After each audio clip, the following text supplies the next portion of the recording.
Mike, and I wanted to give you an update on the virus and what my model is saying. Let me pull the main graph over here, and I added to it, and I think I figured out some more stuff too that I can pass along, understanding how the model works and all. That in our population, we have a population in the United States of 327 million people, uh, 200,000, okay? 327 million people. So far, we're having total cases around 335,000. That's nothing, nothing compared to our total population. And our total population, says there's no immunity in it, are all susceptible. So that virus just has so far it can go, and just a fertile, you might say, a playing field that it can just delve into and infect so many more people. So the only way we can slow it down is by sheltering in place, and we don't. So the red line here is the susceptibles. See, by, so we're starting up here at 327 million Americans, and you can see it start to dive down. The susceptibles decrease, okay, as they're removed. Either they recover or they, it's really morbid, the deaths, okay. So the orange line is they call it the removed. The model is the SIR model, and that's susceptibles, infected, and removed. So that's what the total population is, okay? So that sum of those three is equal to the 327 million people in the United States. So let's see. Let me drag the. We haven't even started to even see. Say here's 429. There's 42. Of course, what today's 4.5, there's 4.9. So we're out here. We don't even see where we're starting to decrease the susceptibles, and the until I put you on this chart over here, which blows it up. So let me show you. So as the virus progresses into the population, the number of susceptibles goes down, and the blue line is the number of infections, and that goes up, and the uh, removed goes up as the more infections and more as they recover. The gray line are the daily deaths. Let's see if I can get that down again. That's the daily deaths, and that's on a different scale. That top of that scale, that right here is it peaks out on this graph in June the 7th at 1.31 million people at peak daily. That's daily deaths. All right. Now the total deaths is this yellow line, and that's on this scale, and that's total population scale. So that the daily deaths will reach, according to this, 1 million people. It's just got such a fertile uh, number of susceptible people, millions of people, 327 million people are susceptible to this. And it's a very infectious disease. So it's going to spread into these millions of people. And the only way to slow it down right now is shelter in place. So you might say, since we have three populations, susceptibles, blues, infected, and we'll get the daily report of how many are infected each day. Right now, we have 335,524 cases. That's the blue line right now, and it's way down here. So there's 50 million. That's 50 million. So thousands is way down here on this. That blue line's way down here. So we're not even up on the chart yet where it could go. It's scary.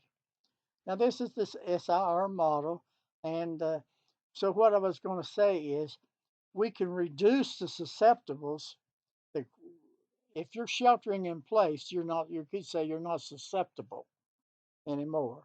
So we could say we've got added another population level. We could have a curve for, and that would bring the susceptibles down. And the greater the number of susceptibles, the more infections you have. Okay, so there's a factor that's applied to the susceptibles that's the infection rate, and that factor is multiplied by the susceptibles to get the number of infections. All right, and then the number of deaths is a factor multiplied by the certain percentage. It's about 2% of the infections will die. That's our mortality rate. So it can wipe out 2% of the population.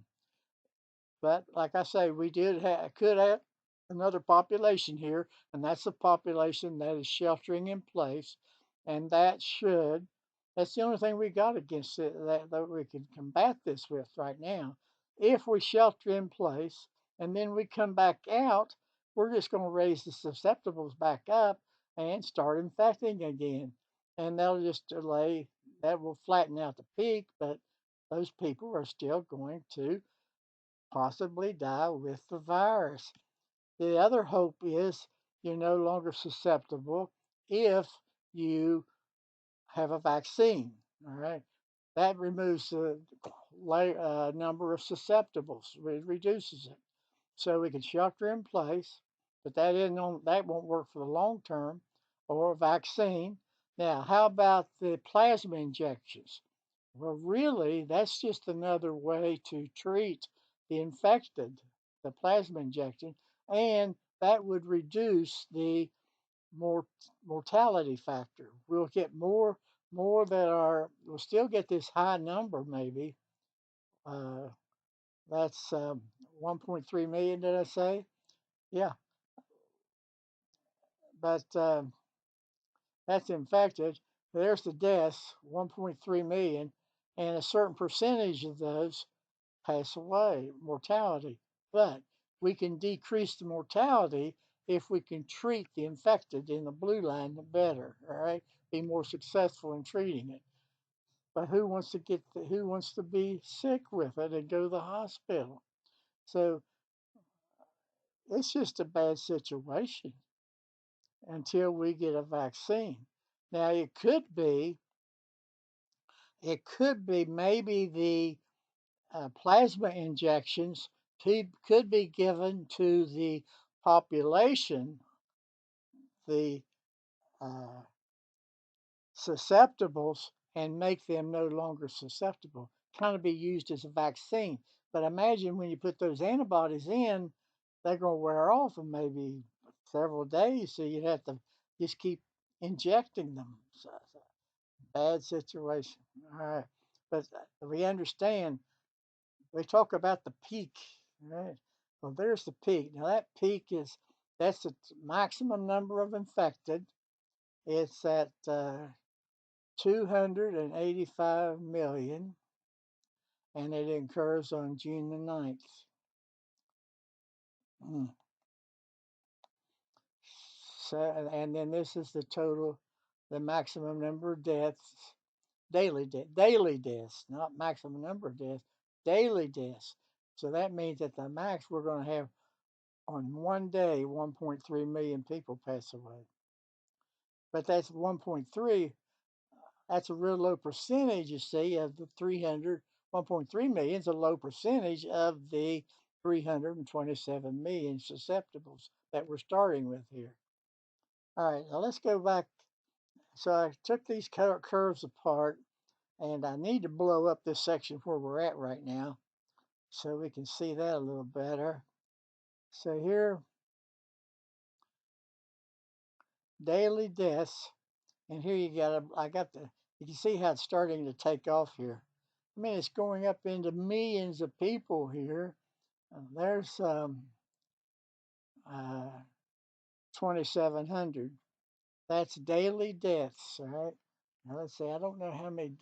Right today we had 9,500 deaths total in the United States.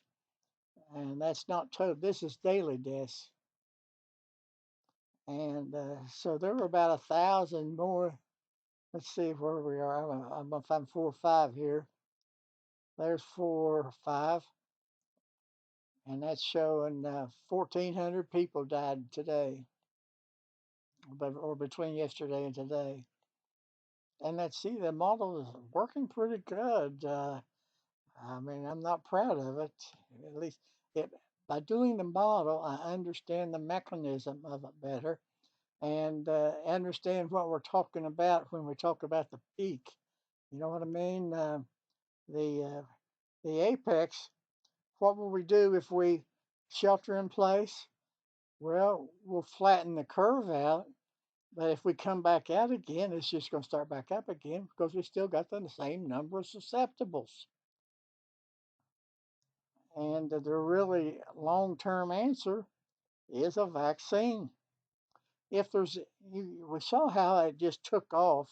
If we shelter in place, and that's reducing the susceptibles, we would knock the infected down, and of course, the deaths is a certain percentage of the blue line, the infected, but it will just start back up again, and we can't keep people sheltered in place too long.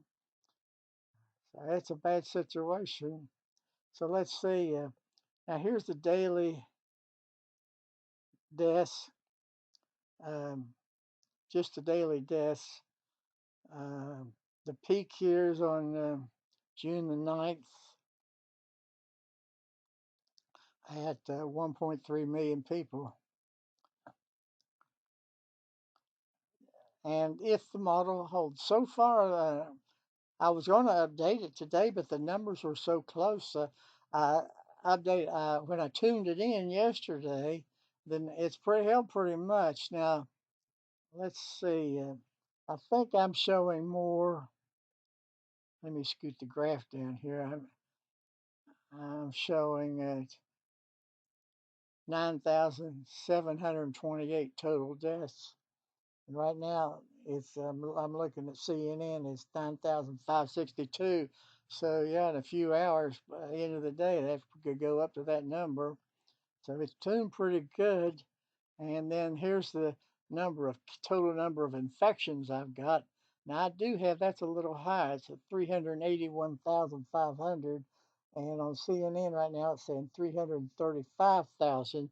So that's about 40 more thousand. That's a little high, and that would be the infectious rate. I must have too high of an infection rate now, but I think I'm just going to leave it there. That's pretty close, and I don't know, by midnight tonight that the actual number may go up. This is reading the end of the day. The model is on a increment of time of a tenth of a day, so 2.4 hours. So 1/10 of 24 would be 2.4 hours. That gives the numerical integration more accuracy by having a smaller time increment. Uh, so here's the susceptible number. We started out at 327 million. And let me find the date. Here's the here's the date in column K. So let's go down to column K there. February, March, April. There's April 5th. Went too far. Let's see. April 5th. There's the end of the day. That would be about 10 o'clock tonight, right there. And so I can't remember which column switched now for the numbers, but that's how I look up the date. And it's the model's turning out pretty good Could be if that number gets too far off tomorrow, I'll tweak the infection rate constant, and which is this R. You see the change in susceptibles is equal to minus R times the infected, the I, times the susceptibles, times the difference change in time, 0.1.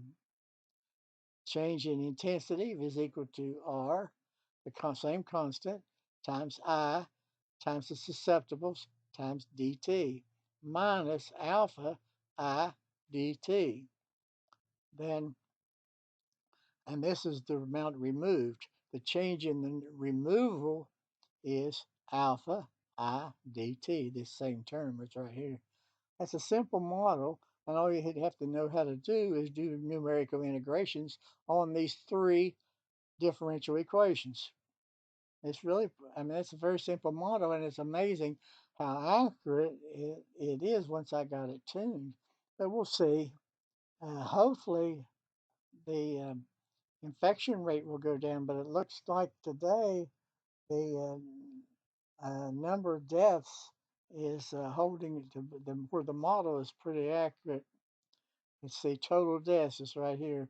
That's the number reported by CNN, and total deaths for the whole months we've had it, 9,798, and we're at 9,562 on CNN right now. Close enough, really. I mean, for a crude model, you know.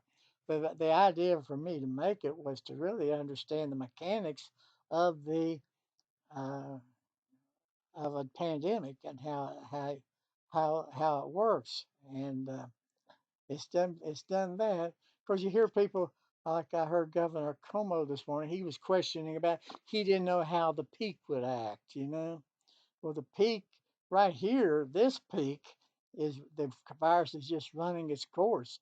It's running out of number of people, the susceptible people to infect, and that's going to be in the millions. We cannot let that happen. For shelter in place is the only weapon we have right now, and that reduces this red line by it's like we put another graph on here that would then that number would subtract from the red, and those are the number that are sheltering in place. Like we can just subtract that from the red, but it's got a latent period. I mean, you might be infected 3 weeks ago, and you were susceptible then before you were sheltering in place. So we've got that time lag. So that's my video update for the day. Let me read this to you what I wrote. I can get it back up here where it reads better. All right. Coronavirus SIR model tuned to the present level of daily deaths and number of cases as of 4/5. Note, sheltering in place reduces susceptible population until the practice is discontinued, reducing the number of infections. So number of infections is a infectious constant times the susceptibles. So you got susceptibles exposed to infection, and that's what causes one, it transfers right on over. So you infections is taken away from the red line, and then a certain percentage of the blue line pass away. And then the total recovered plus the deaths is equal to the removed, the orange line. Okay, that's all for today's video. I'll update the video again tomorrow.